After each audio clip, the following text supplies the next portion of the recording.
Aos 68 anos, descobri que meu marido de 40 anos não estava apenas me traindo. Ele estava vendendo nossos bens para impressionar uma mulher jovem o suficiente para ser nossa neta. Quando o encontrei naquele restaurante, percebi que a vingança mais doce não vem da raiva, mas da clareza de quem finalmente enxerga a verdade. Antes de começar, deixe nos comentários de qual país você está assistindo este vídeo.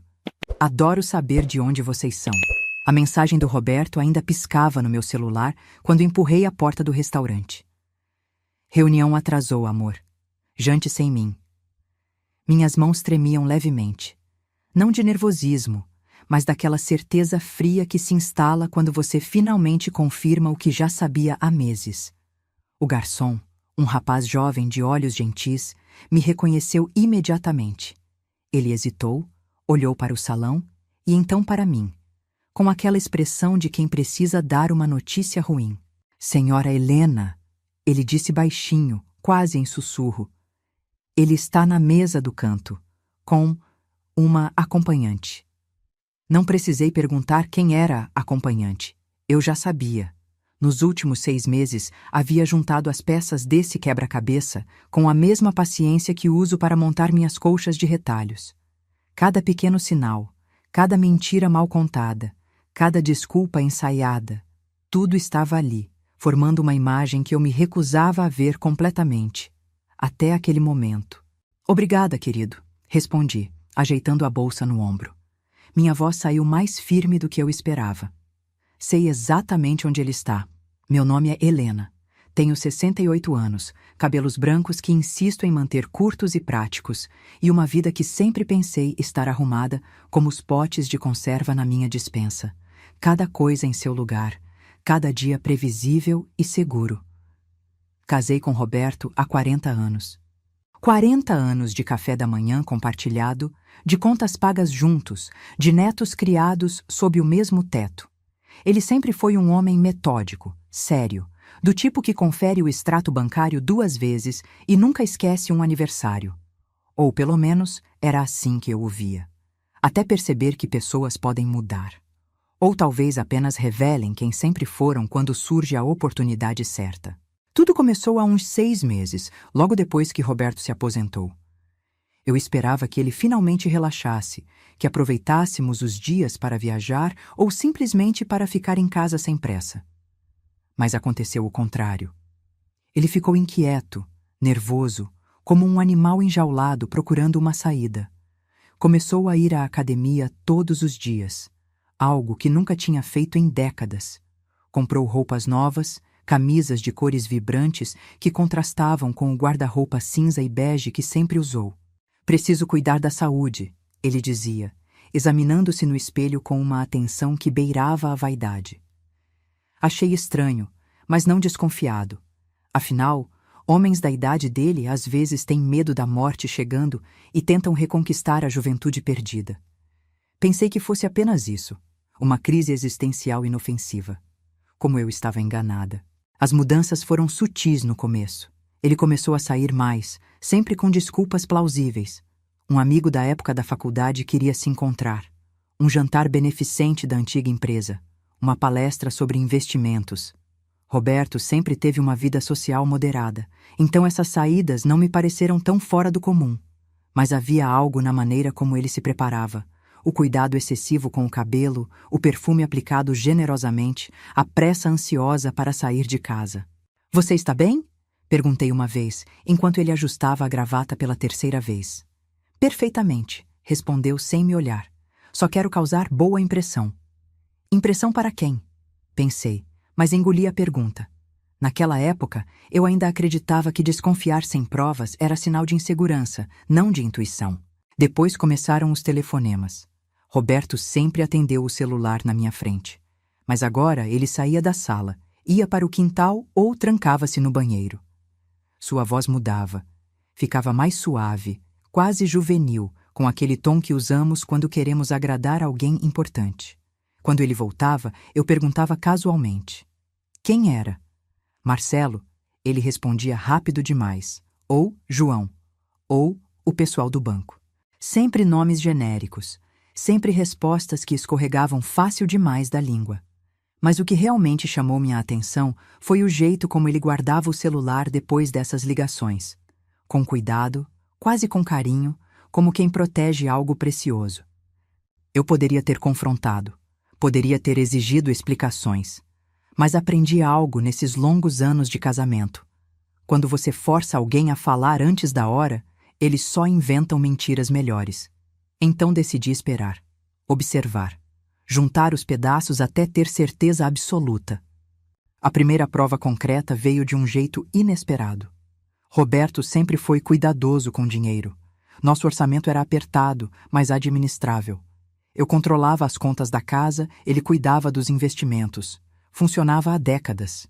Mas um dia, ao verificar o extrato conjunto, notei uma retirada grande, R$ 5.000, sem aviso, sem explicação. Roberto, o que foi isso? Perguntei apontando para a tela do computador. Ele mal olhou. Investimento? Oportunidade de última hora. Que tipo de investimento? Você não entenderia os detalhes técnicos, Helena. Confie em mim. Confie em mim. Essas 3 palavras costumavam me acalmar. Mas naquele dia, soaram ocas, vazias, como uma porta batendo em um cômodo vazio. Não discuti. Apenas guardei a informação, como quem arquiva um documento importante. Nas semanas seguintes, outras retiradas apareceram. Sempre valores altos, sempre sem explicação satisfatória. E Roberto começou a ficar defensivo quando eu perguntava: "Por que você está me fiscalizando?" Ele disse uma vez irritado: "Trabalhei a vida inteira. Não posso gastar meu próprio dinheiro?" Tecnicamente, ele estava certo. Mas aquele não era o ponto. O ponto era a mudança, a distância crescente entre nós, a sensação de estar sendo deixada de fora da própria vida. Então comecei a prestar mais atenção. Observei os horários em que ele saía, anotei mentalmente as desculpas que ele dava. Notei que toda quinta-feira ele tinha um compromisso que durava exatamente 3 horas. Notei que aos sábados ele ia à academia por tempo demais para ser apenas um treino. Notei que ele sorria para o celular quando pensava que eu não estava olhando. Não sou daquelas mulheres que reviram gavetas ou checam mensagens às escondidas. Tenho orgulho demais para isso e, honestamente, já sabia o suficiente sem precisar de mais provas. Mas o universo tem um jeito próprio de revelar verdades. E a verdade chegou até mim de uma forma que eu jamais esperava. Foi nossa neta, Clara, quem primeiro mencionou algo estranho. Ela tem 23 anos, estuda comunicação e é do tipo que repara em tudo. Estávamos tomando chá uma tarde quando ela comentou, quase sem querer: "Vovó, eu vi o vovô outro dia no shopping. Ele estava com uma mulher." Meu coração pulou, mas mantive o rosto neutro. "Que mulher?" "Não sei. Jovem, cabelo comprido. Achei que fosse alguma conhecida da família, mas eles estavam, sei lá, muito próximos." Clara não sabia o peso daquelas palavras, mas eu sabia. Senti como se um chão que sempre acreditei ser sólido tivesse começado a rachar sob meus pés. "Talvez fosse a filha de algum amigo", respondi, forçando um sorriso. "Talvez", ela disse, mas seu tom deixava claro que ela também não acreditava nisso. Naquela noite, não consegui dormir. Fiquei olhando para o teto, ouvindo a respiração pesada de Roberto ao meu lado, e me perguntei: quem é esse homem deitado ao meu lado? O mesmo que segurou minha mão no dia do casamento? O mesmo que chorou quando nossa filha nasceu? O mesmo que prometeu estar comigo até o fim? Ou será que eu nunca o conheci de verdade? No dia seguinte, decidi fazer algo que nunca havia feito antes. Segui Roberto. Seguir seu próprio marido é uma das coisas mais humilhantes que uma mulher pode fazer. Eu me senti patética, escondida atrás do volante do meu carro velho, esperando que ele saísse de casa. Mas a necessidade de saber era maior que o meu orgulho. Eu precisava ver com meus próprios olhos. Precisava confirmar que não estava enlouquecendo, que minha intuição não estava me traindo. Roberto saiu de casa exatamente às 3 da tarde, como sempre fazia às quintas-feiras. Vestia uma camisa azul clara que eu nunca tinha visto antes e uma calça social que ele reservava para ocasiões especiais. Entrou no carro com aquela pressa contida de quem está ansioso, mas tenta não demonstrar. Mantive distância enquanto o seguia pelas ruas da cidade. Meu coração batia tão forte que eu mal conseguia respirar direito. Parte de mim ainda esperava que ele fosse realmente para a da academia, ou para encontrar um amigo, ou para qualquer lugar inocente que provasse que eu estava errada. Mas ele não foi para a academia. Ele dirigiu até um bairro que eu não conhecia bem, uma área mais nova da cidade com prédios modernos e cafés da moda. Estacionou em frente a um edifício elegante, daqueles com portaria e jardim na entrada. E ficou esperando. Estacionei longe o suficiente para não ser vista, mas perto o suficiente para observar. 5 minutos depois, uma mulher saiu do prédio. Jovem, muito jovem. Não podia ter mais de 30 anos. Cabelo comprido e escuro, roupas justas, salto alto. Ela sorriu ao ver Roberto, um sorriso amplo e familiar. E ele sorriu de volta com uma expressão que não via em seu rosto há anos. Uma expressão de pura felicidade. Eles se beijaram. Não foi um beijo discreto de cumprimento. Foi um beijo longo, demorado, do tipo que deixa claro que há intimidade ali. E quando se separaram, ele segurou a mão dela como se fosse a coisa mais natural do mundo. Fiquei paralisada dentro do carro. Minhas mãos apertavam o volante com tanta força que meus dedos ficaram brancos. Senti uma onda de náusea subir pela garganta. 40 anos. 40 anos de casamento, de fidelidade, de acordar ao lado dele todos os dias. E ali estava ele, segurando a mão de uma menina que poderia ser nossa filha. Eles entraram juntos em um café. Eu poderia ter ido embora naquele momento. Poderia ter voltado para casa e fingido que não tinha visto nada, que aquilo era apenas uma ilusão, um mal-entendido. Mas não fiz isso. Em vez disso, saí do carro e segui até o café. A vitrine de vidro permitia que eu visse tudo claramente. Eles estavam sentados em uma mesa no canto, próximos um do outro. Roberto falava animadamente, gesticulando de um jeito que eu raramente via em casa. E ela ria, tocava o braço dele, inclinava-se para perto como se cada palavra que ele dissesse fosse a coisa mais fascinante do mundo. Fiquei ali parada por quase 20 minutos, apenas observando, estudando, tentando entender quando meu marido havia se tornado um estranho. Ele parecia tão leve, tão feliz, como se tivesse tirado um peso enorme dos ombros, e percebi, com uma clareza dolorosa, que esse peso era eu. Nossa vida juntos, nosso casamento, tudo que construímos. Eu era o peso que ele havia decidido largar. Voltei para casa antes dele. Sentei-me na cozinha, com uma xícara de chá frio nas mãos, e esperei. Quando Roberto chegou, horas depois, ele estava radiante. Cantarolava baixinho enquanto tirava os sapatos, como se tivesse acabado de voltar do melhor dia da sua vida.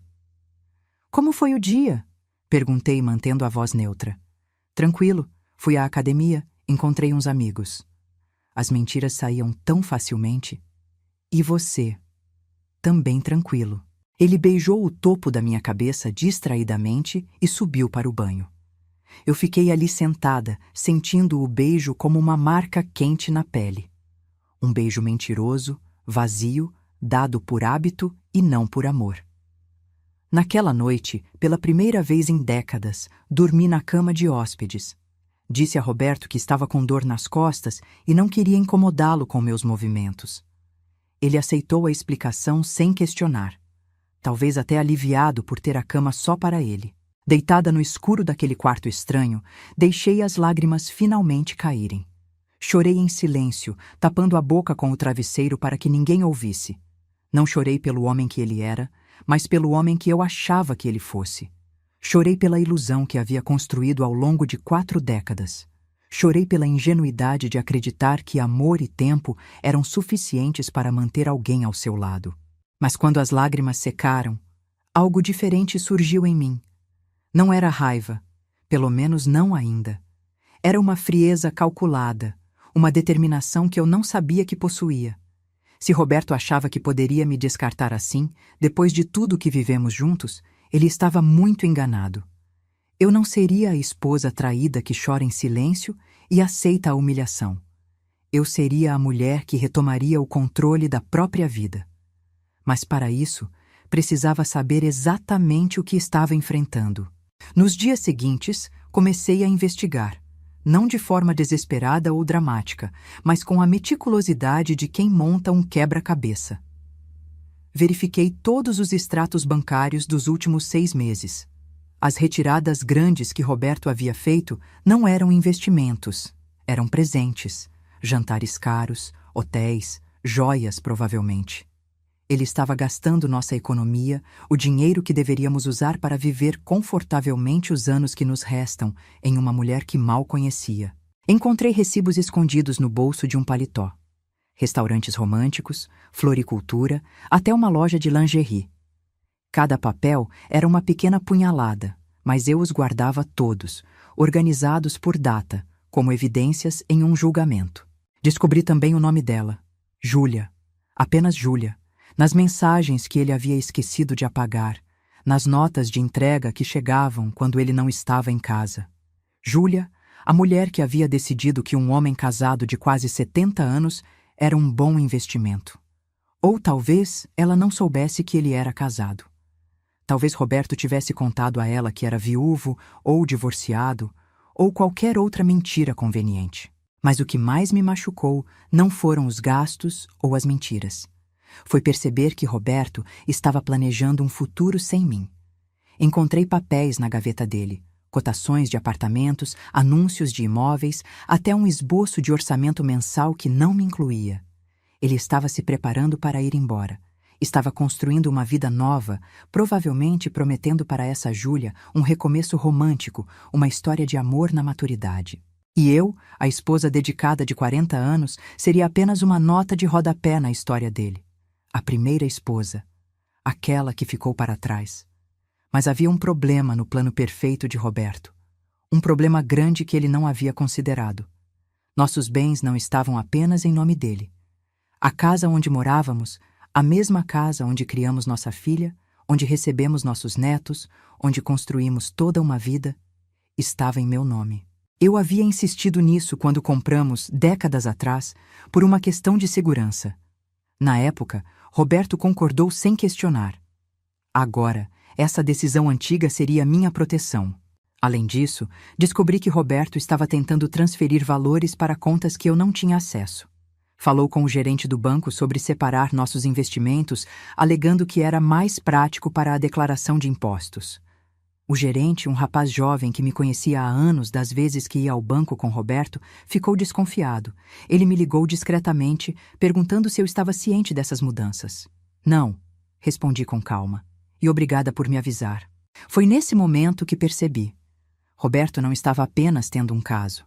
Ele estava tentando me roubar. Estava usando nosso dinheiro para financiar uma vida nova, enquanto planejava me deixar sem nada. O homem que prometeu me amar e me proteger estava, na verdade, me preparando para a ruína financeira. E foi aí que a raiva finalmente chegou. Não uma raiva explosiva e descontrolada, mas uma raiva fria, afiada como gelo. Roberto havia cruzado uma linha, e agora ele pagaria por isso.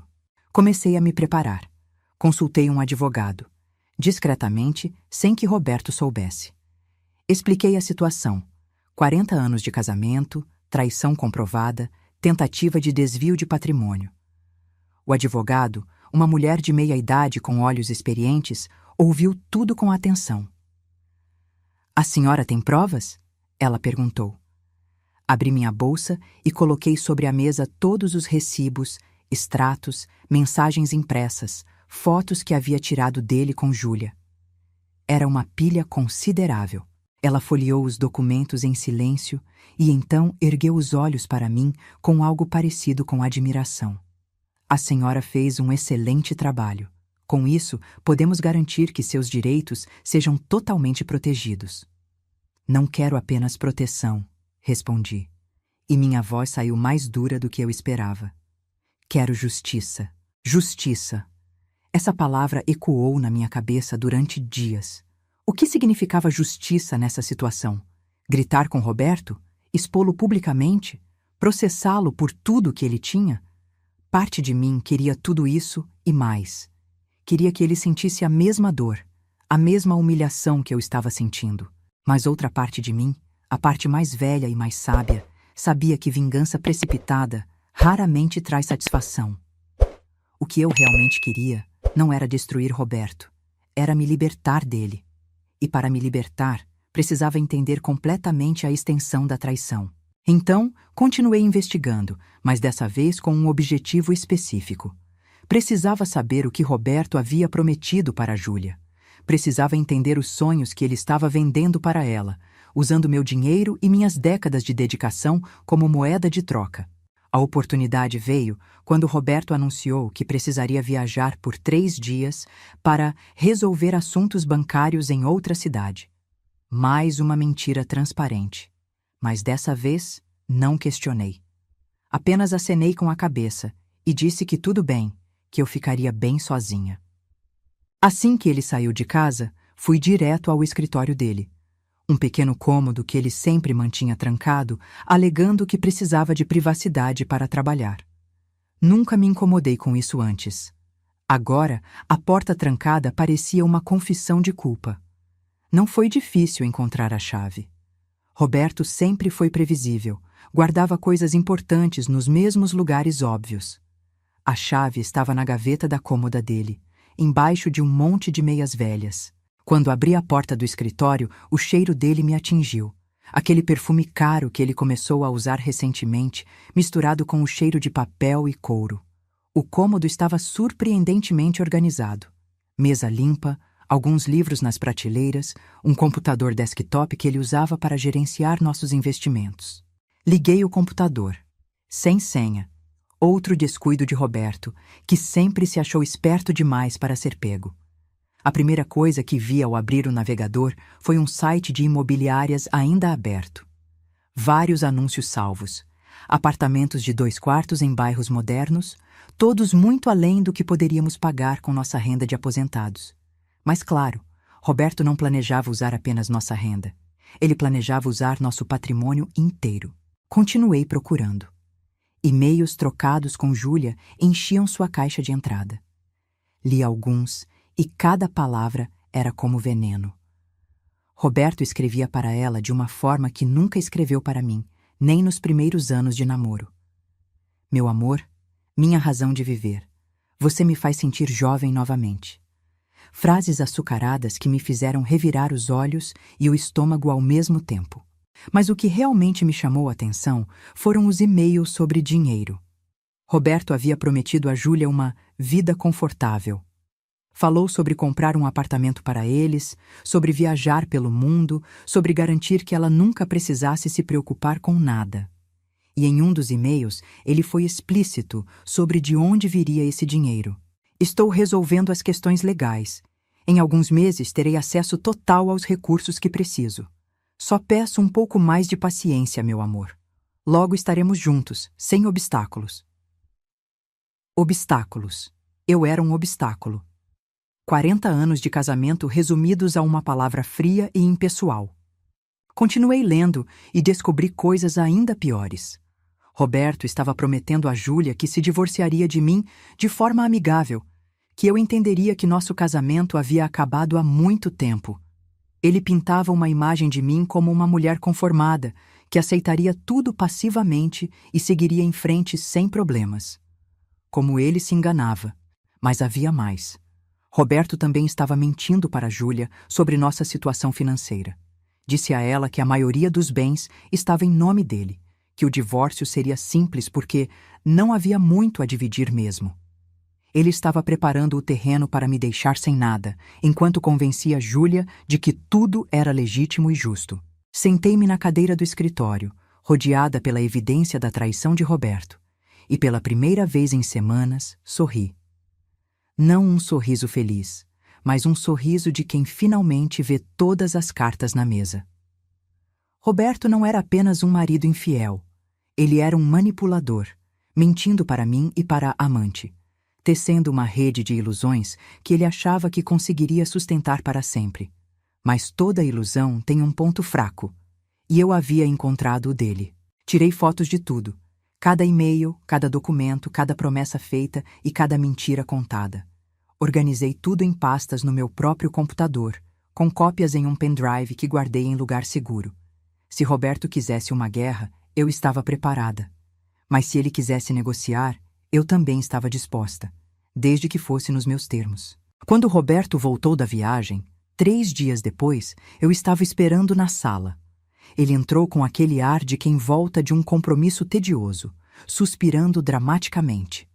Como foi? Perguntei, sem levantar os olhos do livro que fingia ler. Cansativo. Burocracia bancária, você sabe como é. Ele jogou a mala no chão e foi direto para o banheiro. Não disse nada.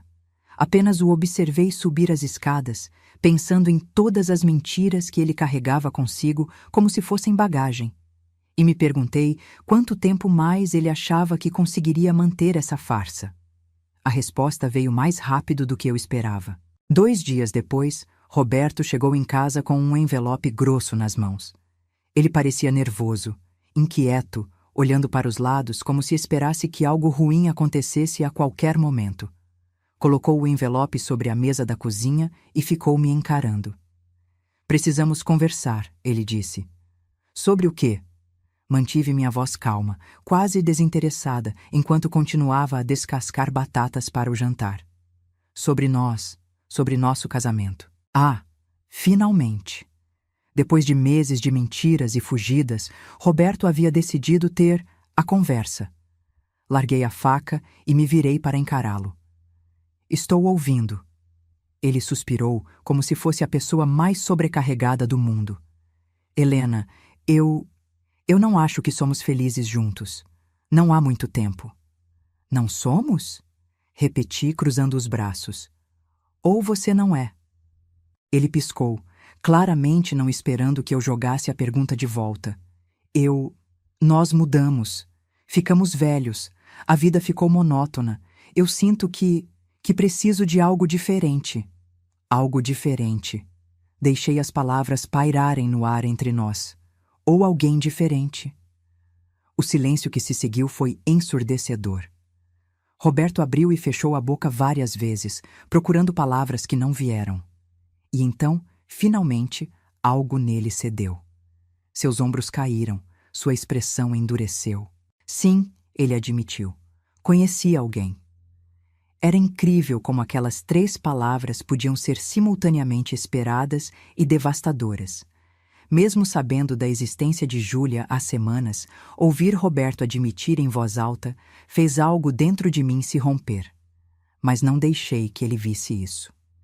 Em vez disso, apenas assenti lentamente. Entendo.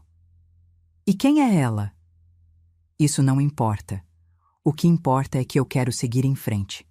E acho que você também deveria. Seguir em frente, repeti, pegando o envelope que ele havia colocado na mesa. É para isso que serve isto? São os papéis do divórcio, ele disse, e havia algo quase defensivo em sua voz.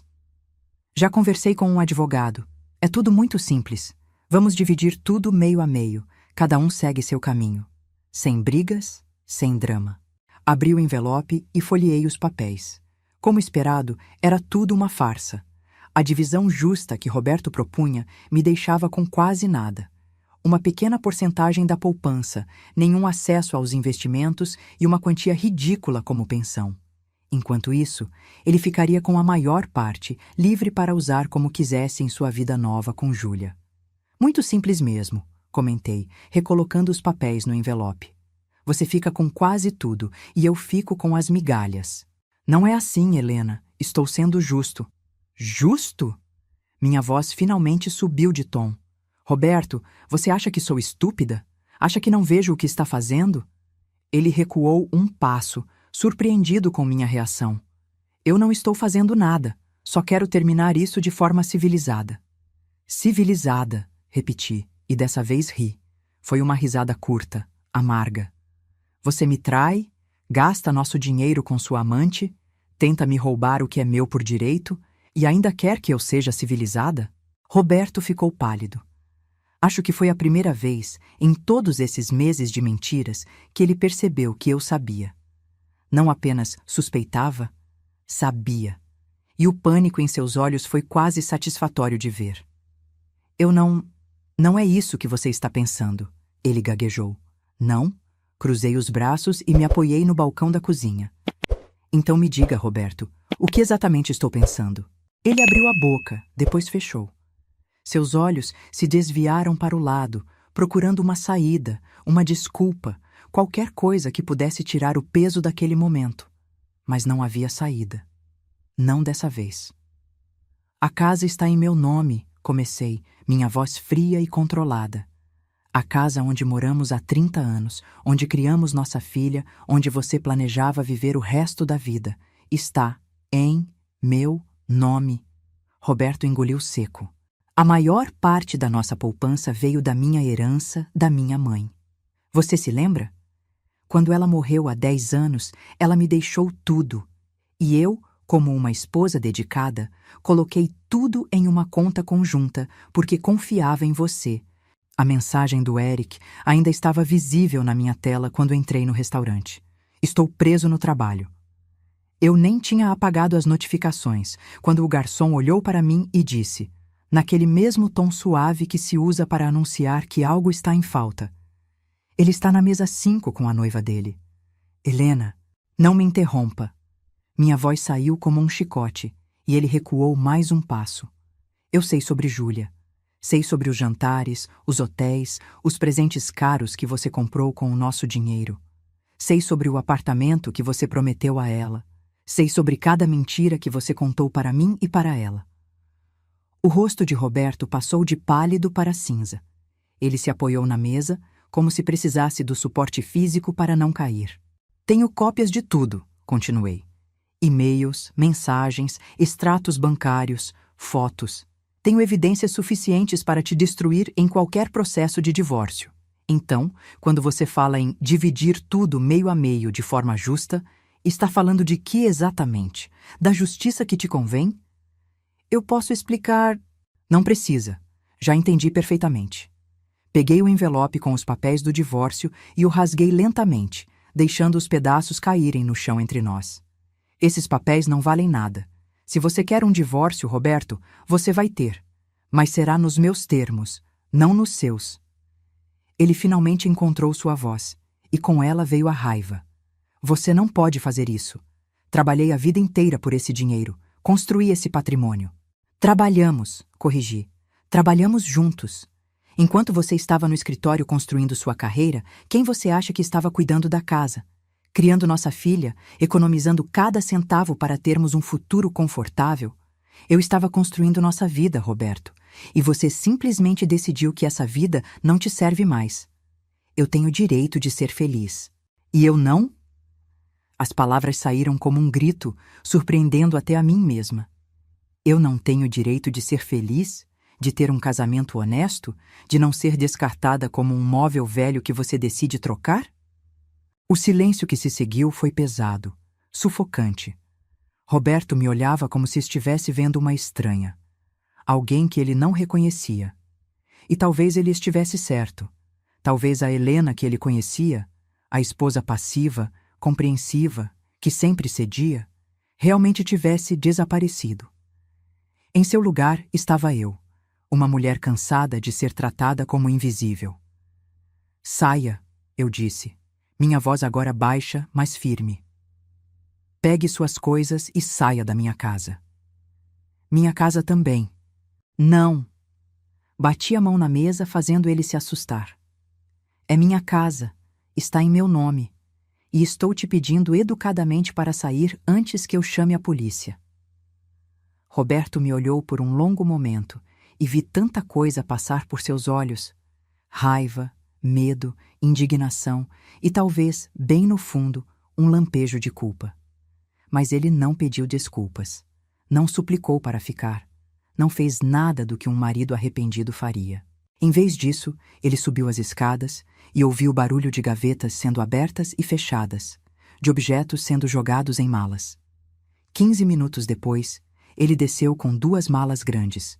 Parou na porta da cozinha, como se quisesse dizer algo. Não, eu disse, antes que ele pudesse abrir a boca. Não há nada que você possa dizer agora que faça diferença. Ele acenou com a cabeça, uma vez, e então saiu. Ouvi o carro dele ligar. o som do motor se afastando pela rua, e então, silêncio. Fiquei parada ali na cozinha por um tempo que não sei medir. 5 minutos? 1 hora? O tempo parecia ter perdido o significado. A casa estava tão silenciosa que eu podia ouvir o tic-tac do relógio da parede, meu próprio coração batendo, o zumbido leve da geladeira.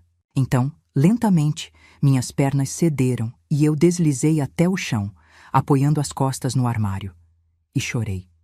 Chorei por tudo que havia perdido, por todos os anos desperdiçados, pela ilusão que eu havia mantido por tanto tempo. Chorei pela mulher que eu era e pela mulher que estava me tornando. Mas no meio das lágrimas também senti algo estranho. Alívio. Como se um peso enorme tivesse sido tirado dos meus ombros. Não precisava mais fingir que estava tudo bem. Não precisava mais aceitar as mentiras de Roberto com um sorriso forçado. Pela primeira vez em meses, talvez em anos, eu estava sendo honesta comigo mesma, e isso, de alguma forma estranha, dava poder. Quando as lágrimas finalmente pararam, limpei o rosto e me levantei. Olhei ao redor da cozinha, minha cozinha, em minha casa, e percebi que ela nunca havia se parecido tão minha quanto naquele momento. Sem Roberto ali, sem suas expectativas e suas mentiras enchendo cada cômodo, a casa parecia respirar de forma diferente. Preparei uma xícara de chá e sentei-me à mesa, no mesmo lugar onde havia rasgado os papéis do divórcio. Os pedaços ainda estavam no chão, um lembrete físico de que eu havia tomado controle da situação. Peguei meu celular e liguei para minha advogada. Doutora Márcia, é Helena. Ele sabe.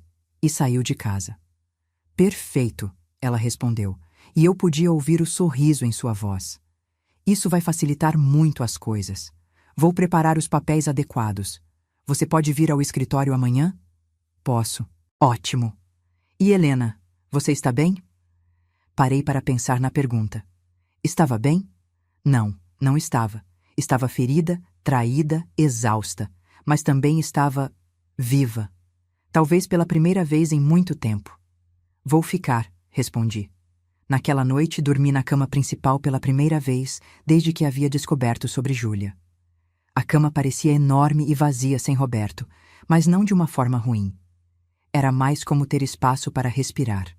Espaço para ser apenas eu. Nos dias seguintes comecei a reconstruir. Não a vida que eu tinha antes. Essa estava irremediavelmente quebrada, mas uma vida nova. Mudei as fechaduras da casa. Abri uma conta bancária só em meu nome e transferi metade do valor da poupança conjunta. Era meu direito legal, e eu não teria mais escrúpulos em proteger o que era meu. Conversei com nossa filha, Mariana. Foi uma das conversas mais difíceis da minha vida. Ela chorou, revoltou-se, não conseguia acreditar que o pai dela seria capaz de fazer algo assim. Mas também me apoiou, incondicionalmente. Disse que eu havia sido forte, que estava orgulhosa de mim por não aceitar ser tratada daquela forma. Você sempre foi forte, mãe, ela disse, segurando minha mão. Só precisava se lembrar disso. Roberto tentou entrar em contato várias vezes. Mensagens no celular, ligações que eu não atendia, até uma carta entregue pelo correio. Em todas elas, ele alternava entre raiva e súplica. Ora me acusava de ser vingativa e cruel. Ora implorava para conversarmos e resolvermos tudo como adultos. Mas eu não respondi. Não havia mais nada a dizer. Toda a comunicação seria feita através dos advogados. Era mais limpo assim, menos doloroso, menos arriscado de eu ceder a alguma manipulação emocional. Então, cerca de 2 semanas depois de Roberto sair de casa, recebi uma informação inesperada. Foi Mariana quem me contou, com uma expressão entre choque e satisfação. Mãe, você não vai acreditar. O pai está morando com aquela mulher. E sabe o que descobri? Ela não sabia que ele era casado. Ele disse a ela que era viúvo. Fiquei em silêncio por um momento, processando. Roberto não havia apenas me traído. Ele havia construído uma narrativa inteira em que eu não existia. Em que nossa vida juntos não existia. Eu havia sido apagada da história dele, substituída por uma versão conveniente onde ele era um homem livre, disponível, sem passado que o complicasse. Como você descobriu? Perguntei. Clara encontrou o perfil dela nas redes sociais. Ela posta tudo, inclusive fotos com o pai, com legendas românticas sobre amor na maturidade e segunda chance na vida. É revoltante. Era revoltante, mas também era perfeito, porque significava que Júlia também era uma vítima das mentiras de Roberto. E vítimas, geralmente, não ficam felizes quando descobrem a verdade. Mariana, eu disse, uma ideia começando a se formar na minha cabeça. Você acha que consegue descobrir onde eles estão morando? Ela me olhou com curiosidade e um pouco de preocupação. Consigo, mas... Por quê? Sorri. Um sorriso pequeno, mas determinado. Porque está na hora de a Júlia conhecer a verdade completa. Júlia Mendes. 32 anos, gerente de marketing em uma empresa de tecnologia, divorciada há 3 anos, sem filhos. Mariana e Clara conseguiram descobrir praticamente tudo sobre ela em apenas alguns dias. A internet torna as pessoas surpreendentemente transparentes quando querem compartilhar suas vidas. O perfil de Júlia estava repleto de fotos artísticas, citações motivacionais sobre recomeços e, recentemente, imagens discretas mas reveladoras com Roberto. Nenhuma mostrava o rosto dele claramente. Ela parecia ter algum senso de privacidade, pelo menos, mas eram, obviamente, fotos de casal. Mãos entrelaçadas, jantares à luz de velas, um pôr do sol observado juntos. E em cada legenda, aquela narrativa cuidadosamente construída por Roberto, um homem maduro que havia perdido a esposa anos atrás e finalmente encontrado o amor novamente. Um recomeço tardio, mas genuíno. Uma segunda chance na felicidade. Tudo mentira. Estudei aquelas fotos com uma mistura de raiva e pena. Júlia não parecia uma vilã. Parecia uma mulher normal, talvez um pouco solitária, que havia se apaixonado pela história que Roberto vendeu a ela. Ela não sabia que estava construindo sua felicidade sobre os escombros do meu casamento. Não sabia que o homem que segurava sua mão ainda era legalmente casado, ainda compartilhava bens comigo, ainda era, aos olhos da lei e da moral, meu marido. Encontrei o endereço, disse Clara, entrando na sala com o laptop nas mãos. É um apartamento alugado no bairro Novo, bem moderno, bem caro. Aposto que é ele quem está pagando. Com o nosso dinheiro, acrescentou Mariana, amarga. Peguei o papel com o endereço e o dobrei cuidadosamente. Obrigada, meninas. Vocês me ajudaram muito. O que você vai fazer, mãe? Clara me olhava com preocupação. Não vai fazer nada. Impulsivo, né? Sorri e acariciei o rosto dela. Impulsiva? Eu? Com 68 anos de idade? Não, querida. Vou fazer exatamente o que precisa ser feito. Com calma, com dignidade e, principalmente, com a verdade. No dia seguinte, vesti minha melhor roupa. Um conjunto simples, mas elegante, que me fazia sentir confiante sem parecer que estava tentando impressionar ninguém. Prendi o cabelo, passei um batom discreto e olhei para meu reflexo no espelho. A mulher que me encarava de volta era diferente daquela de meses atrás. Havia algo mais firme em seus olhos, algo que não estava lá antes. Força, talvez. Ou simplesmente a recusa de continuar sendo invisível. O apartamento ficava em um prédio moderno de vidro, com portaria eletrônica e decoração minimalista. Bem diferente da nossa casa antiga, cheia de móveis de madeira e fotos de família. Isso era exatamente o que Roberto queria. Uma vida limpa, sem passado, sem memórias que o lembrassem de quem ele realmente era. Apertei o interfone. Uma voz feminina atendeu, clara e jovem. Sim? Júlia Mendes? Sim, sou eu. Quem é? Meu nome é Helena. Helena Santos. Eu gostaria de conversar com você. É sobre Roberto. Houve uma pausa longa. Então, com hesitação. Roberto está... Ele não está aqui no momento.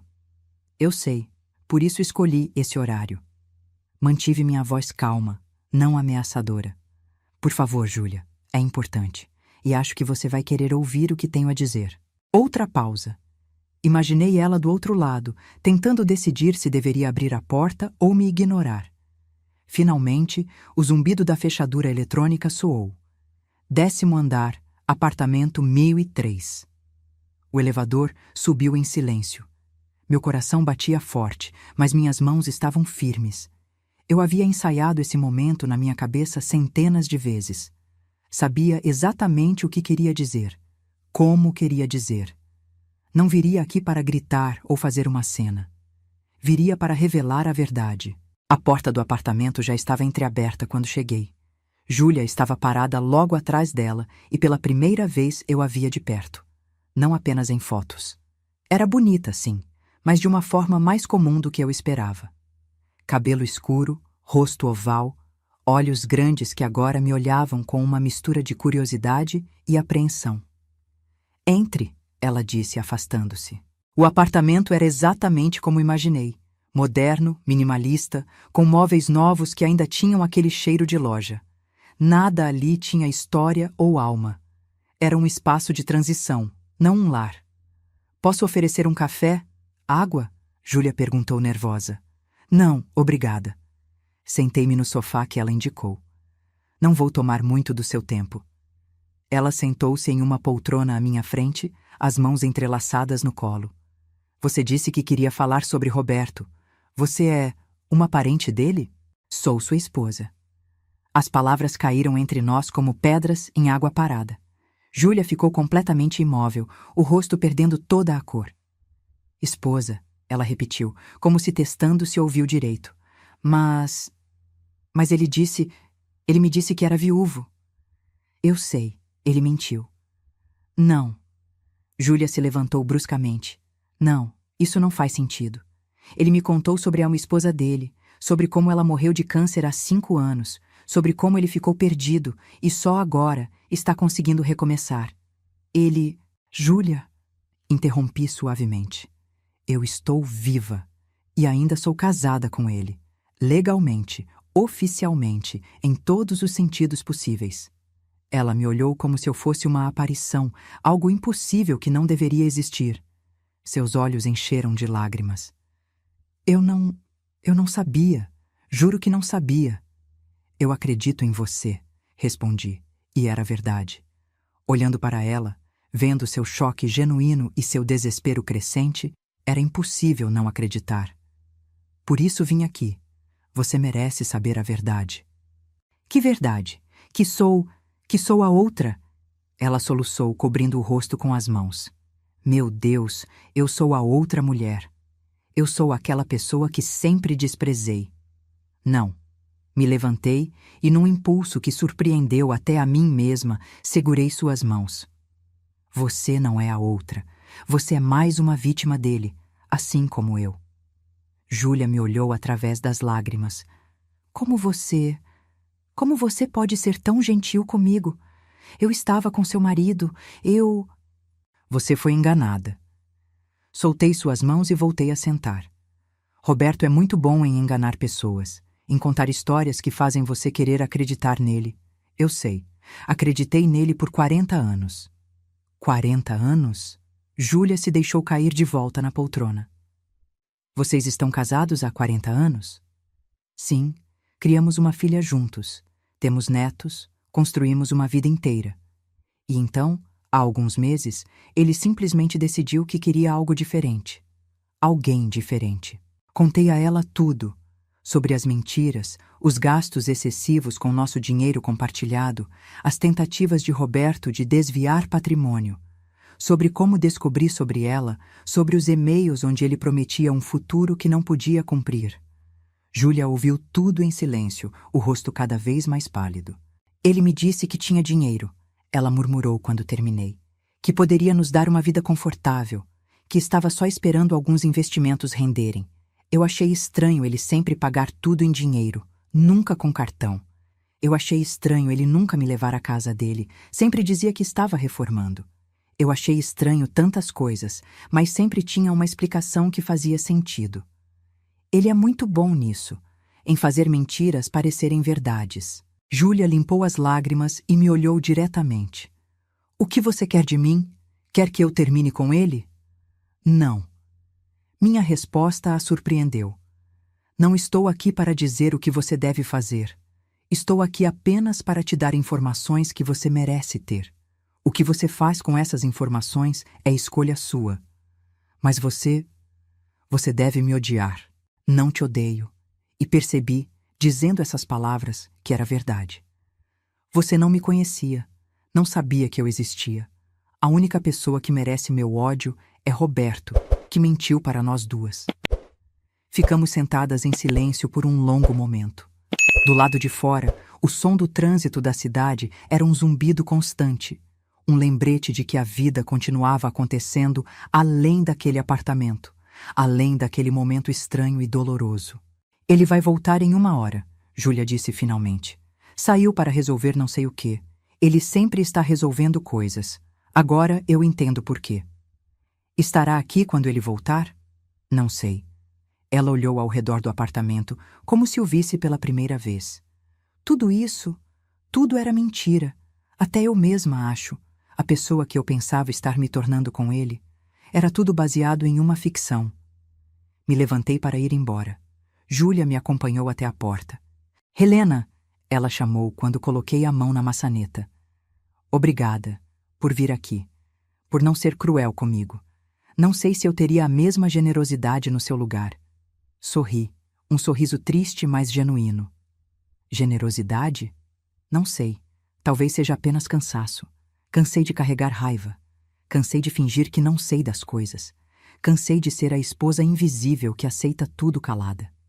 Você não é invisível, disse Júlia. Pelo menos não mais. Quando cheguei em casa, encontrei Roberto sentado nos degraus da entrada. Ele estava com a mesma roupa que usara quando saiu de casa semanas atrás, mas parecia menor de alguma forma, diminuído. Seus olhos estavam vermelhos e ele se levantou rapidamente quando me viu. Helena, precisamos conversar. Não temos nada para conversar, Roberto. Passei por ele, procurando a chave na bolsa. Por favor. Ele segurou meu braço, não com força, mas com desespero. Por favor, me escuta. Só 5 minutos. Olhei para a mão dele no meu braço e depois para seu rosto. O que vi ali não era amor ou arrependimento verdadeiro. Era pânico. Puro pânico. Júlia terminou com você. Não foi uma pergunta. Ele soltou meu braço como se tivesse queimado. Você foi até ela. Você destruiu tudo. Eu não destruí nada. Apenas contei a verdade. Foi você quem construiu tudo sobre mentiras.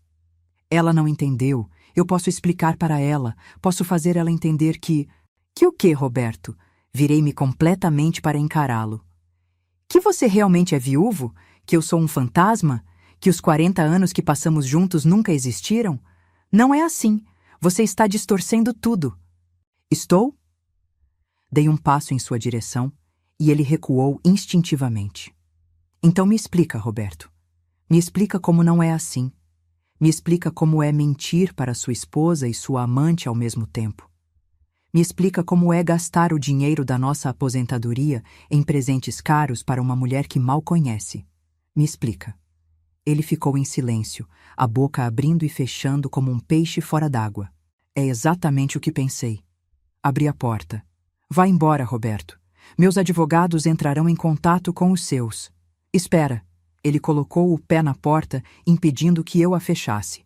A casa. Você não pode me tirar da casa. Eu tenho direitos. A casa está em meu nome, mas foi comprada com dinheiro nosso, dinheiro que eu ganhei. Foi comprada com dinheiro da herança da minha mãe. Corrigi friamente. Você se lembra da minha mãe, não é, Roberto? A mulher que adorava você, que te tratava como um filho? Ela deve estar se revirando no túmulo. Ele empalideceu. Você não pode fazer isso. Posso e vou. E mais uma coisa.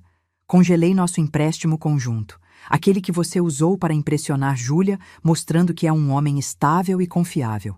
Sem minha autorização, você não pode fazer mais nenhuma movimentação, e não vou autorizar. Isso é cruel. Cruel? Quase ri. Você quer falar de crueldade? O homem que mentiu para mim durante meses, que gastou nosso dinheiro, que planejava me deixar sem nada, quer falar sobre crueldade? Eu nunca planejei te deixar sem nada. Você está exagerando. Peguei minha bolsa e retirei uma pasta. Dentro dela, cópias de todos os e-mails que ele havia trocado com Júlia, todos os planos que ele havia feito, todas as promessas que havia quebrado. Isso aqui diz o contrário. Joguei a pasta aos pés dele. Leia com atenção, são cópias, os originais estão com minha advogada. Roberto pegou a pasta com mãos trêmulas e começou a folhear. Vi o momento exato em que ele compreendeu a extensão do que eu sabia, do que eu havia descoberto. Seu rosto desmoronou. Como você... Quando você... Meses atrás, enquanto você achava que estava sendo tão esperto, tão cuidadoso, eu estava observando, documentando, preparando. Ele me olhou com algo próximo ao ódio. Você me armou uma cilada. Não, eu apenas me protegi. Algo que deveria ter feito há muito mais tempo. Você sempre foi assim, ele disse, a voz saindo amarga e acusatória. Fria, calculista, sempre com tudo planejado, sempre no controle. Você nunca me deixou ser livre. A acusação era tão absurda, tão descabida, que por um momento fiquei sem palavras. Então, comecei a rir. Não uma risada alegre, mas uma risada de total descrença. Livre? Eu nunca te deixei ser livre? Roberto, você teve 40 anos de liberdade. Liberdade para fazer suas escolhas, para construir sua carreira, para viver sua vida. E eu? O que eu tive? Passei 40 anos me adaptando às suas necessidades, aos seus horários, às suas vontades. 40 anos sendo a esposa perfeita, a mãe dedicada, a companheira compreensiva. E agora você me acusa de não te deixar ser livre? Não é isso. É exatamente isso. Você sempre foi livre, Roberto. Livre demais, talvez. Tão livre que achou que podia fazer o que quisesse sem consequências. Mas agora, finalmente, há consequências. E você vai ter que enfrentá-las. Fechei a porta na cara dele antes que pudesse responder. Ouvi ele bater, chamar meu nome, mas não abri. Encostei-me na porta por dentro, respirando fundo, tentando acalmar o coração disparado. Não de medo ou tristeza, mas de uma mistura estranha de alívio e exaustão. Era isso. Realmente era o fim. Não haveria reconciliação, não haveria volta atrás. Pela primeira vez em meses, talvez em anos, eu estava completamente certa do caminho que estava tomando. Os dias seguintes foram uma sequência de procedimentos legais e documentos. Minha advogada havia preparado um processo de divórcio litigioso, citando adultério e tentativa de desvio de patrimônio. Com todas as evidências que eu havia reunido, ela estava confiante de que o resultado seria favorável a mim. Ele não tem como contestar, doutora Márcia me explicou, folheando a papelada em sua mesa. Tudo está documentado. Os gastos excessivos, as mensagens, as mentiras comprovadas e a tentativa dele de transferir bens sem seu consentimento é particularmente grave. Quanto tempo vai levar? Com essa quantidade de provas? Relativamente pouco. 6 meses, talvez 1 ano, e no fim você vai manter a casa, a maior parte da poupança, e ele vai ter que pagar uma pensão compensatória pelos anos de casamento. Deveria ter me sentido vitoriosa ouvindo isso. Mas tudo o que senti foi vazio. Vencer não trazia de volta os anos perdidos, não apagava a dor da traição, não curava as feridas que Roberto havia deixado. Mas era justiça. E às vezes, justiça tem que ser suficiente. Roberto tentou entrar em contato várias vezes através do advogado dele, pedindo para negociarmos, para chegarmos a um acordo sem envolver o tribunal. Mas eu me recusei. Não haveria acordo. Não haveria concessões. Se ele queria esse divórcio tão desesperadamente, teria que pagar o preço completo. A vida continuou sua rotina estranha. Acordava sozinha, tomava café sozinha, passava os dias sozinha. Mas era uma solidão diferente daquela que sentia quando Roberto ainda estava em casa. Aquela era uma solidão vazia, acompanhada de mentiras e falsidade. Esta era paz. Simples e surpreendentemente, era paz. Mariana vinha me visitar regularmente, trazendo os netos. As crianças enchiam a casa de barulho e risadas, lembrando-me de que a vida continua, de que há alegria mesmo após a dor. Eles não entendiam completamente o que estava acontecendo, apenas sabiam que o vovô tinha se mudado, mas me davam amor incondicional, sem julgamentos, sem cobranças. Você parece melhor, mãe, Mariana comentou um dia enquanto tomávamos café na cozinha. Mais leve. Me sinto mais leve. E era verdade. Como se tivesse carregado um peso invisível por tanto tempo que já nem notava mais, até ele ser finalmente removido. Não tem medo de ficar sozinha? Medo? Pensei na pergunta. Não. Solidão é diferente de estar sozinha. Eu me sentia solitária com seu pai. Agora sozinha sinto-me completa. Foi nessa época que comecei a frequentar novamente o grupo de artesanato da igreja. Havia parado anos atrás, quando Roberto reclamou que eu passava tempo demais fora de casa. Agora, sem ninguém para reclamar, voltei. E foi como reencontrar uma parte de mim que havia sido enterrada há muito tempo. As mulheres me receberam de volta com abraços calorosos e compreensão silenciosa. A maioria já sabia do que estava acontecendo. Em uma cidade pequena, notícias viajam rápido, mas ninguém fez perguntas invasivas. Apenas me deram espaço para estar ali, para criar, para ser parte de uma comunidade novamente. É bom ter você de volta, Helena, disse Dona Carmen, a organizadora do grupo. Sentimos sua falta. Sentir falta. Quando foi a última vez que alguém havia sentido minha falta? Roberto certamente não sentia. Para ele, eu era apenas parte da mobília. Algo que estava ali, mas que ele não notava mais.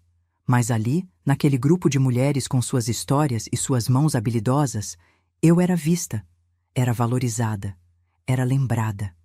Uma tarde, enquanto bordava um pano de prato com um padrão de flores, recebi uma mensagem inesperada. Era de Júlia.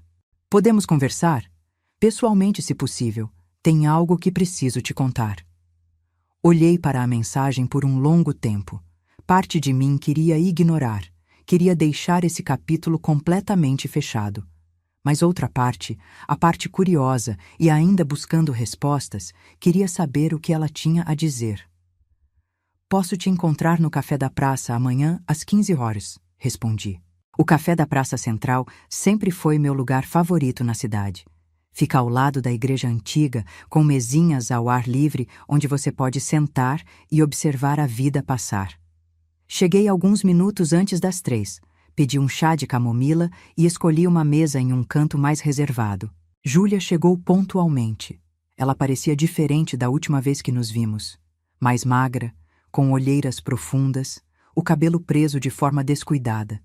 Vestia roupas simples, sem maquiagem. Parecia alguém que havia chorado muito recentemente. Obrigada por vir, ela disse, sentando-se à minha frente. Não tinha certeza se você aceitaria. Também não tinha certeza se deveria, respondi honestamente. Mas aqui estou. Ela pediu um café e ficamos em silêncio por um momento, apenas observando o movimento da praça. Crianças brincavam no parquinho, casais caminhavam de mãos dadas, idosos jogavam dominó sob a sombra das árvores. Vida normal, acontecendo normalmente, alheia aos nossos dramas pessoais. Terminei com Roberto, Júlia disse finalmente, naquela mesma noite que você veio ao apartamento. Quando ele voltou, eu já tinha feito as malas dele e deixado na porta. Como ele reagiu? Como você esperaria? Negou tudo, me chamou de louca, tentou me convencer de que você era uma ex-esposa amargurada tentando arruinar a vida dele. Disse que vocês estavam separados há anos, que era apenas uma questão de tempo até o divórcio ser finalizado. Ela tomou um gole do café, mas eu não acreditei, não depois de olhar nos seus olhos e ver a verdade ali. Sinto muito, eu disse, e realmente sentia. Sinto que você tenha sido arrastada para essa bagunça. Não sinta. Eu precisava saber. Ela olhou diretamente para mim. Na verdade, é por isso que queria te encontrar. Para te agradecer. Por ter vindo me contar a verdade quando poderia simplesmente ter me deixado na ignorância. Você merecia saber. Sim, mas muitas pessoas não teriam sido tão generosas. Muitas teriam preferido apenas me odiar à distância. Júlia mexeu no café sem beber. Depois que ele saiu, comecei a juntar as peças. Todas as inconsistências que eu havia ignorado, todas as bandeiras vermelhas que escolhi não ver. E percebi algo terrível. O quê? Que eu não amava ele. Nem um pouco. Ela riu, um som amargo. Eu amava-lhe a ideia dele, o homem maduro, estável, que havia superado uma tragédia e estava pronto para amar novamente. Eu amava a história que ele me vendeu, mas o homem real, Roberto Real, eu mal o conhecia. Entendi perfeitamente o que ela quis dizer. Ele é bom nisso, em vender histórias, em fazer você acreditar na versão dele da realidade. Foi o que ele fez com você também? Nos primeiros anos, quero dizer. Pensei de volta ao jovem Roberto que conheci décadas atrás. Sério, dedicado, com sonhos claros e planos sólidos. Ou pelo menos era assim que ele se apresentava. Acho que sim, respondi. Embora naquela época eu fosse muito jovem para perceber. Casei com 24 anos, você sabia? Achei que ele era o homem perfeito e talvez naquela época ele realmente tentasse ser. Ou talvez eu apenas quisesse acreditar que ele era. Você o amou? Sim, muito, por muitos anos. As palavras saíram mais facilmente do que eu esperava. Mas o amor não foi suficiente para mantê-lo fiel. Não foi suficiente para fazê-lo me ver como uma pessoa, não apenas como uma conveniência. Júlia acenou com a cabeça, entendendo. Ele me prometeu tantas coisas: viagens, uma casa maior, segurança. Disse que tinha investimentos rendendo, que em alguns meses estaríamos vivendo confortavelmente. E eu acreditei porque queria acreditar. Ele estava usando nosso dinheiro conjunto, expliquei. Todo centavo que gastou com você veio da poupança que construímos juntos ao longo de 40 anos. Ele não tinha nada próprio, apenas o que era nosso e que ele decidiu usar como se fosse só dele. O rosto de Júlia ficou vermelho de vergonha. Eu não sabia. Juro que não sabia. Eu sei. É por isso que não te culpo. Ficamos em silêncio novamente. Uma brisa suave balançava as folhas das árvores, trazendo o cheiro de flores do jardim da praça. Tem mais uma coisa, Júlia disse, hesitante. E é principalmente por isso que quis te encontrar. Roberto está... Ele está mal. Financeiramente, quero dizer. Levantei uma sobrancelha. Como assim? Depois que terminei com ele, depois que você congelou os bens, ele não tinha para onde ir. Perdeu o apartamento alugado, não conseguia pagar sem acesso ao dinheiro. Está morando com um amigo agora, ou pelo menos era o que ouvi. Deveria ter sentido satisfação ouvindo isso. Vingança servida fria, como dizem. Mas tudo que senti foi... nada. Roberto havia criado essa situação para si mesmo. Eu apenas removi o tapete que ele estava usando para esconder a sujeira. E tem mais, Júlia continuou. Ele está tentando conseguir empréstimos. Conhecidos em comum me disseram que ele está pedindo dinheiro emprestado para todo mundo, dizendo que é temporário, que logo vai ter acesso aos bens novamente. Mas as pessoas estão começando a falar. A reputação dele está arruinada, completei. Sim, peguei minha xícara de chá, já frio, e bebi um gole pensativa. Roberto sempre se importou muito com o que os outros pensavam, com sua imagem, sua reputação. Era parte do que o tornava tão cuidadoso com suas mentiras. Ele queria que todos o vissem como um homem respeitável, confiável, bem-sucedido. Agora, essa imagem estava destruída, e ele não tinha ninguém para culpar além de si mesmo. Por que está me contando isso? Perguntei a Júlia. Porque achei que você deveria saber, e porque... Ela hesitou. Porque achei que você pudesse sentir pena dele e mudar de ideia sobre o divórcio. E você está tentando me convencer a não fazer isso? Estou tentando te dizer que ele não merece sua pena. Júlia me olhou com intensidade. Eu cometi o erro de acreditar nele, de pensar que ele era uma vítima das circunstâncias. Mas conversando com você, vendo as evidências, entendendo o que ele fez, ele não é vítima. Ele é um manipulador. E manipuladores não mudam. Ela tinha razão, claro. Roberto não mudaria. Homens como ele raramente mudam. Eles apenas procuram novas pessoas para manipular, novas histórias para contar. Não vou mudar de ideia, assegurei a ela. O divórcio vai seguir em frente, e Roberto vai ter que lidar com as consequências de suas escolhas. Júlia relaxou visivelmente. Que bom, Porque você merece coisa melhor, merece paz. Você também. Ela sorriu, pela primeira vez desde que sentou. Sabe, é estranho. Quando terminei com ele, me senti arrasada. Pensei que havia perdido o amor da minha vida, minha chance de ser feliz. Mas agora, algumas semanas depois, só sinto alívio. Como se tivesse escapado de algo potencialmente destrutivo. Foi exatamente o que fez. Conversamos por mais 1 hora. Duas mulheres que haviam sido enganadas pelo mesmo homem, encontrando um tipo estranho de amizade na experiência compartilhada. Não éramos amigas, não exatamente, mas havia um entendimento entre nós. Uma solidariedade de sobreviventes. Quando nos despedimos, Júlia me abraçou. Obrigada, Helena, por tudo. Por ser honesta comigo, por não me odiar, por me mostrar que eu merecia coisa melhor. Nós duas merecemos, respondi. Voltei para casa enquanto o sol começava a se pôr, pintando o céu de tons de laranja e rosa. As ruas familiares da minha cidade pareciam diferentes de alguma forma, mais claras, mais vibrantes, ou talvez eu que estivesse vendo com olhos diferentes. Quando cheguei em casa, havia um envelope na caixa de correio. Reconheci o papel timbrado do escritório de advocacia. Dentro, uma notificação oficial. A primeira audiência do divórcio havia sido marcada.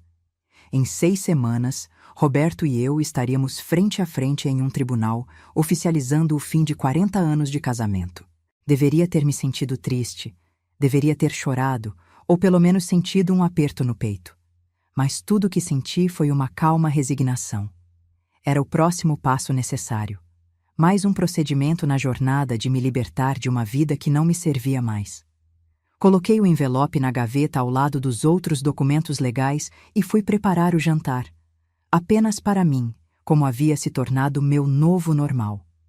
E pela primeira vez em muito tempo, esse apenas para mim não parecia triste ou solitário. Parecia libertador. As 6 semanas até a audiência passaram mais rápido do que esperava. Preenchi meus dias com atividades que havia negligenciado por anos.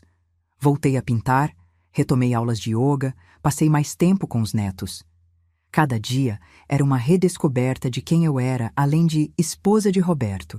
E quem eu descobri ser era surpreendentemente completa. Não precisava de um homem para me definir, para dar propósito aos meus dias. Eu tinha meus próprios interesses, minhas próprias paixões, minha própria vida que havia sido enterrada sob décadas de me moldar às necessidades de outra pessoa. Mariana notou a mudança. Você está brilhando, mãe, ela comentou um dia, observando-me pintar no ateliê improvisado que havia criado no antigo escritório de Roberto. Não te via assim há anos. Me sinto diferente, admiti, limpando um pincel. Mais leve. Como se finalmente pudesse respirar completamente. Não sente falta dele? Nem um pouquinho? Sinto falta da ideia dele, do que pensei que tínhamos. Mas Roberto real, o homem que mentiu e traiu e tentou me roubar? Esse eu não sinto falta nem um pouco. Na noite anterior à audiência, não consegui dormir. Não por nervosismo, mas por antecipação. Como seria vê-lo novamente? O que ele diria? Como reagiria ao processo que minha advogada havia montado meticulosamente, com cada evidência de sua traição cuidadosamente documentada. De manhã, vesti meu melhor conjunto. Um vestido azul marinho, simples, mas elegante, sapatos confortáveis, o colar de pérolas que minha mãe me deu anos atrás.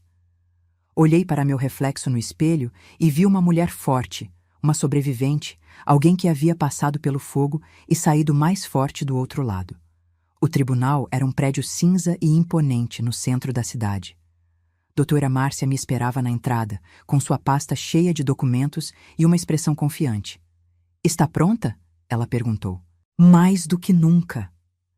A sala de audiência era menor do que eu imaginava, mas tinha aquele ar formal e intimidador que todos os tribunais têm. Roberto já estava lá, sentado ao lado de seu advogado. Um homem mais jovem que parecia desconfortável com todo o caso. Foi a primeira vez que vi Roberto em semanas. Ele estava irreconhecível. Havia perdido peso, o rosto estava pálido e marcado, Os olhos tinham aquela aparência de quem não dorme direito há muito tempo. As roupas, embora limpas, estavam amarrotadas. Ele parecia exatamente o que era: um homem que havia perdido tudo. Nossos olhos se encontraram por um breve momento. Vi tanta coisa passar pelo olhar dele: raiva, arrependimento, desespero, mas não vi amor. Talvez nunca tivesse visto, e eu simplesmente escolhi interpretar outra coisa. Desviei o olhar primeiro. Ele não merecia mais nem minha atenção. A juíza era uma mulher de meia idade, com olhos afiados e uma expressão que não tolerava bobagens. Ela folheou os documentos por alguns minutos em silêncio e então começou. Este é um caso de divórcio litigioso movido por Helena Santos contra Roberto Santos, citando adultério e tentativa de desvio de patrimônio. Ela olhou para Roberto por cima dos óculos. Senhor Santos, você contestou as acusações? O advogado de Roberto se levantou.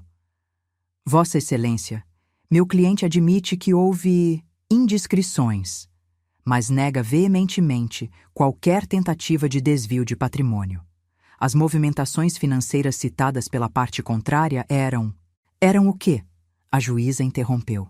Vejo aqui evidências de grandes retiradas sem consentimento da esposa, transferências para contas pessoais, gastos excessivos com terceiros. Como seu cliente explica isso? Roberto se levantou, parecendo desesperado. Vossa Excelência, se me permite, eu cometi erros, grandes erros, mas nunca tive intenção de prejudicar minha esposa financeiramente. O dinheiro que gastei, eu planejava repor. Eu tinha investimentos que... Investimentos que não existem, doutora Márcia cortou, levantando-se. Como está comprovado aqui. Ela entregou mais documentos à juíza. Não há registro de nenhum investimento em nome do Sr. Santos, apenas retiradas e gastos. A juíza examinou os papéis com atenção. Sr. Santos, você tem alguma prova desses supostos investimentos? Roberto abriu e fechou a boca várias vezes. Foram investimentos informais, com conhecidos. Não há documentação oficial. Investimentos informais. A juíza não parecia impressionada. E quanto ao relacionamento extraconjugal, você nega que estava em um relacionamento com... Ela consultou os papéis. Júlia Mendes, enquanto ainda casado? Eu não nego o relacionamento, Roberto admitiu, e sua voz saiu baixa. Mas meu casamento com Helena já estava acabado há muito tempo. Nós estávamos apenas mantendo as aparências. Aquilo foi como um tapa. Aparências? 40 anos reduzidos a aparências? Isso não é verdade, eu disse, me levantando. A juíza acenou para que eu continuasse. Nosso casamento tinha problemas, como todo casamento longo. Mas eu não sabia que estava acabado até descobrir sobre a traição. Ele nunca mencionou querer um divórcio, nunca sugeriu separação. Apenas começou uma vida paralela e esperou que eu não descobrisse. A senhora tem provas disso? A juíza perguntou. Doutora Márcia apresentou os e-mails que Roberto havia trocado com Júlia, onde ele claramente a enganava sobre seu status marital. Apresentou mensagens onde ele planejava um futuro com ela usando dinheiro conjugal. Apresentou declarações de testemunhas que confirmavam que Roberto se apresentava como casado em todos os contextos sociais até muito recentemente. A evidência era esmagadora. E quando a juíza terminou de revisar tudo, ela olhou para Roberto com desaprovação clara. Senhor Santos, baseado nas evidências apresentadas, está claro que houve não apenas adultério, mas também apropriação indevida de bens conjugais. A tentativa de transferir patrimônio sem o consentimento de sua esposa é particularmente grave. Mas eu não cheguei a transferir nada, Roberto protestou. Apenas porque sua esposa impediu a tempo, a juíza respondeu secamente. A intenção está documentada, e intenção é suficiente. O que se seguiu foi técnico, jurídico, cheio de termos que mal compreendi completamente. Mas o resultado foi claro. Eu manteria a casa, 70% da poupança conjugal, e Roberto teria que pagar uma pensão compensatória pelos próximos 5 anos. Ele ficaria com 30% da poupança e seus bens pessoais. Não foi uma vitória esmagadora, mas foi justa. Foi o reconhecimento legal de que eu havia sido injustiçada, de que merecia compensação pela traição e pelo dano. Quando a juíza bateu o martelo, oficializando a decisão, senti algo se romper dentro de mim. Não era dor. Era o último fio que ainda me conectava a Roberto finalmente se partindo. Éramos oficialmente divorciados. 40 anos terminados com uma batida de martelo e algumas assinaturas. Roberto não olhou para mim quando saímos da sala. Ele passou direto, os ombros curvados, derrotado. Seu advogado murmurou algo sobre apelar, mas até mesmo Roberto parecia saber que era inútil. As evidências eram muito sólidas. Fora do tribunal, doutora Márcia me cumprimentou com um sorriso. Parabéns, Helena. Foi uma vitória limpa. Não parece uma vitória, admiti. Apenas um fim. Às vezes é a mesma coisa. Ela apertou minha mão. Agora você pode seguir em frente, recomeçar, viver a vida que merece. Mariana e Clara estavam me esperando na praça, em frente ao tribunal. Quando me viram, correram para me abraçar. Acabou? Mariana perguntou. Acabou. Como você se sente? Parei para pensar na pergunta. Como me sentia? Livre, aliviada, triste pelo que foi perdido, mas esperançosa pelo que viria. Era uma mistura estranha de emoções, mas predominava uma sensação de completude. Me sinto bem, respondi honestamente. Me sinto pronta. Pronta para quê? Clara perguntou. Para tudo. Para o resto da minha vida. 3 meses depois, vendi a casa. Era grande demais para uma pessoa só, e cada cômodo ainda guardava memórias de uma vida que não existia mais. Usei o dinheiro para comprar um apartamento menor em um bairro que sempre amei, mas nunca moramos porque Roberto achava longe demais do centro. O apartamento era luminoso, com janelas grandes que davam para um parque. Decorei do meu jeito. Cores claras, plantas em cada canto, um espaço inteiro dedicado à pintura e artesanato. Era meu, completamente, totalmente meu. Retomei velhos hobbies, fiz novos amigos no prédio e no grupo de artesanato. Viajei pela primeira vez em anos, uma viagem curta para a praia com um grupo de mulheres da igreja. Pela primeira vez em décadas, vivi para mim mesma. Roberto, ouvi através de conhecidos em comum, estava morando em outro estado. Havia conseguido um emprego em uma empresa menor, ganhando bem menos do que costumava. A relação com Mariana estava tensa. Nossa filha não conseguia perdoá-lo completamente pelo que havia feito. Os netos mal o viam. Ele havia perdido quase tudo perseguindo uma ilusão. E embora parte de mim ainda sentisse pena, era uma pena distante, como a que sentimos por estranhos que fazem escolhas ruins. Uma tarde, quase um ano após o divórcio, estava pintando na varanda quando meu celular tocou. Era um número desconhecido. Alô? Helena? É Roberto. Fiquei em silêncio por um momento, o pincel parado no ar. O que você quer, Roberto?